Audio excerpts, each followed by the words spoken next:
We have a game that's going to shake up your family game night. That's right. Today we're talking about kites.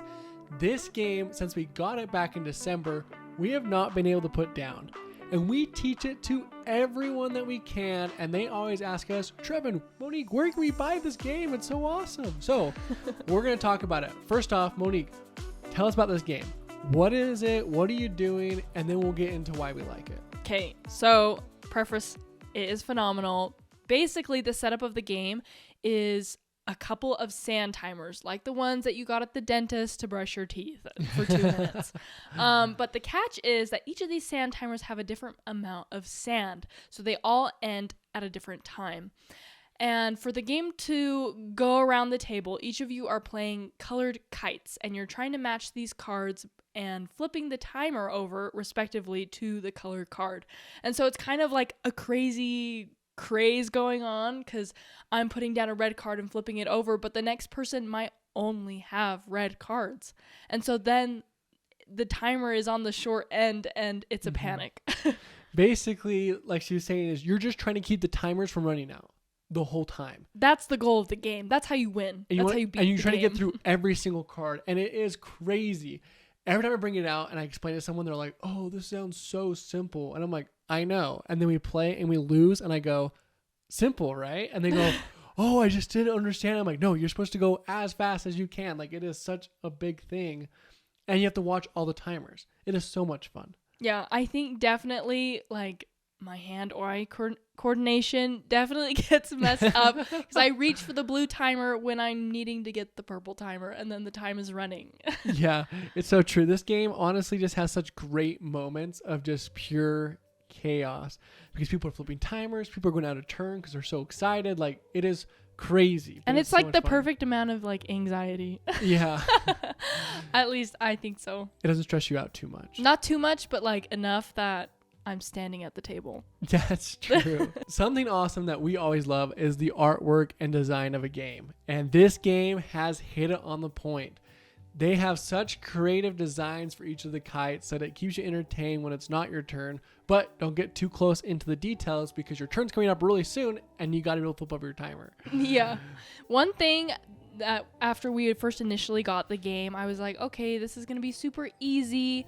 And we were able to do the main base game, be able to beat it within 2-3 rounds. And so I really appreciated that they included challenge cards into this box. And Trevin's going to tell us a little bit more about what those are. So they added 3 types of challenge cards, and you can do them individually or mix and match them with other ones to make it harder. So the first one is called Airplane, and when you get it in your hand, you can't tell anyone. But you have to play it your next turn, and when you do so, you can't talk until it's covered up.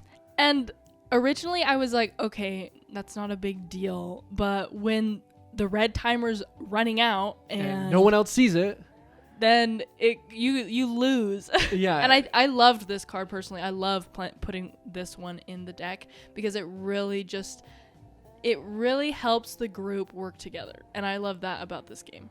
It's true. The next one is Twisted Lines.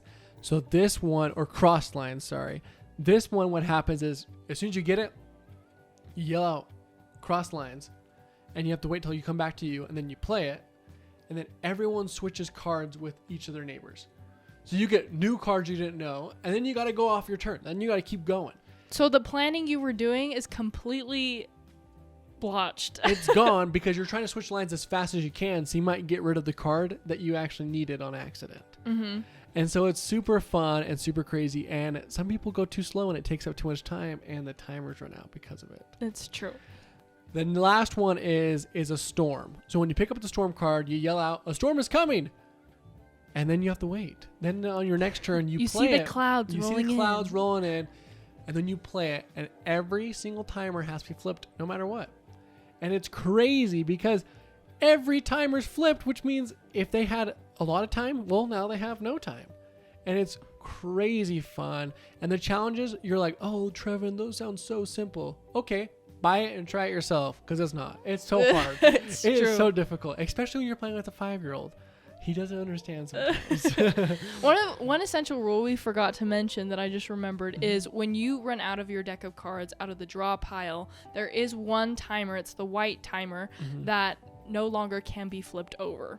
And so when you're playing with these challenge cards, it really influences that white timer because one, you can't do anything about it, and then if you're silent or if there's a storm, it just really makes the game so much more difficult. And it is possible to win. We have won this game, thankfully. Well, many of times it does take some effort, but it does take some time to master it, I would say, to finally get in the groove of the game and figure out how it works. It's true.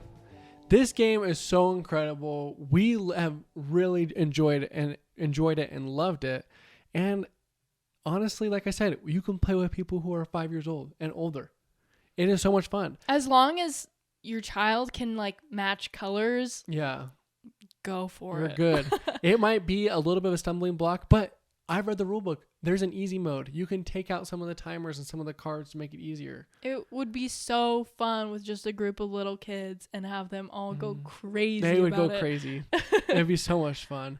But now I know the question you're asking. Trevin, Monique, this sounds like a great game. How the heck am I supposed to get it? Well, guess what? It's not usually at your local board game store because it was on Kickstarter and other crowdfunding stuff. We were surprised to see it on the shelf originally. I thought we couldn't get our hands on it. But little did I know, it's on Amazon, baby. Come on. Let's go. So we put a link down below to it so you can go check out a little bit more, or if you want to do some more research, but make sure to use the link. We got your back. Don't worry. We found it for you.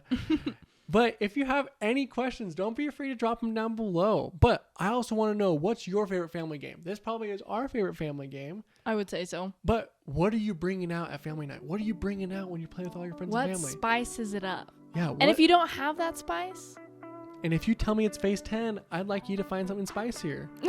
like kites. Like kites. That's what we're saying.